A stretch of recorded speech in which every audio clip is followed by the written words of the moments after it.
Hello everyone, hope you all are fine. Welcome to the English Academy. In this video, we are going to learn about future perfect tense, which is the last tense of the perfect tenses. And if you want to learn about other tenses that include simple tenses, continuous tenses, present and past, future tense, present and past perfect tenses, so you need to watch the videos uploaded on the channel earlier.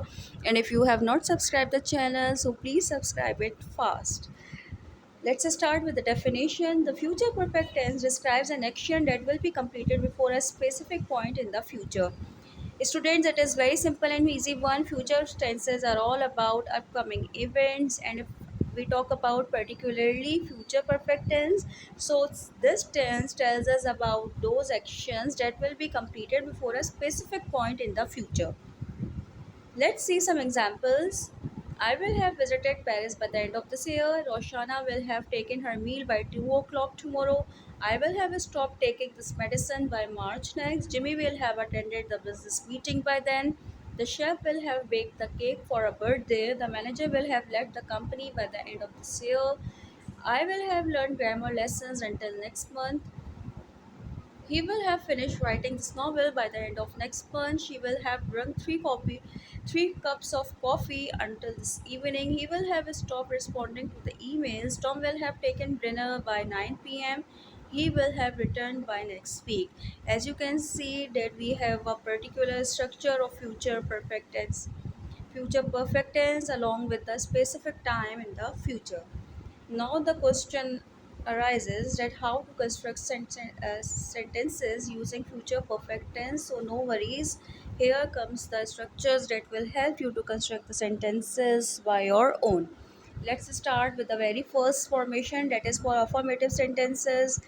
First come the subject, then there is a helping verb for it, that is will have, V3, which I already told you, that's past participle form of verb, and in the last object.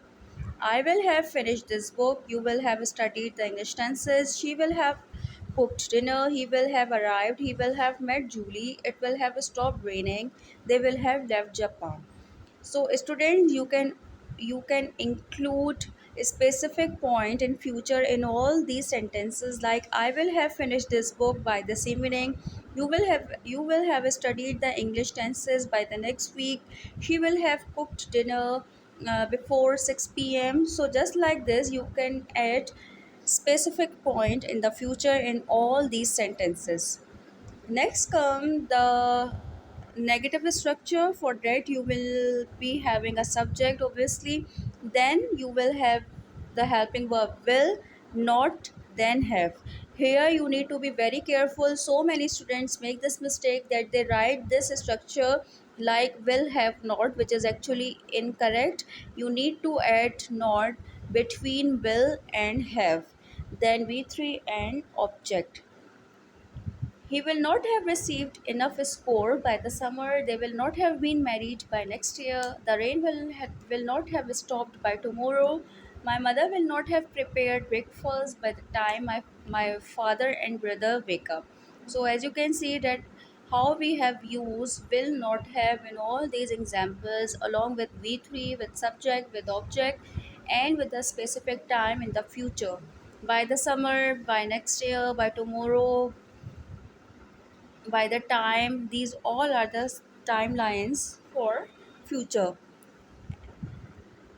Now we have structure for interrogative sentences that starts with helping verb will, then subject, then have. I forget to put plus over here, then V3, and in the last object, and you need to put a question mark.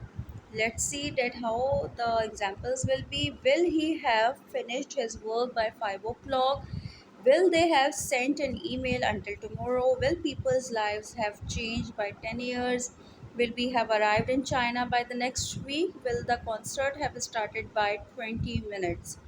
If you have noticed one thing, that there is have in all the sentences, and it is in the structure as well.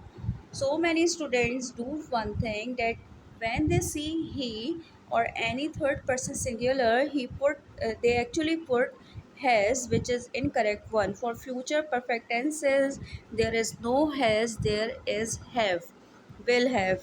Either it is affirmative, either it is negative. or question sentences, it will remain the same. Only the placement of these helping verbs will be different in every structure, right? Let's have a quick recap of the structures. First one, positive, subject, will, then have, then past participle, then for negative sentences, subject will not have, past participle. For question, will, subject, have, plus past participle plus object, and in the last question, mark. I hope that future perfect tense is clear to everyone, and by the end of this tense we are done with perfect tenses. And in our next video we are going to start perfect continuous tenses. For that purpose you need to keep watching the videos and subscribe the channel, press the bell icon so you can get the notifications as soon the video will be posted. Till then, take care, bye bye.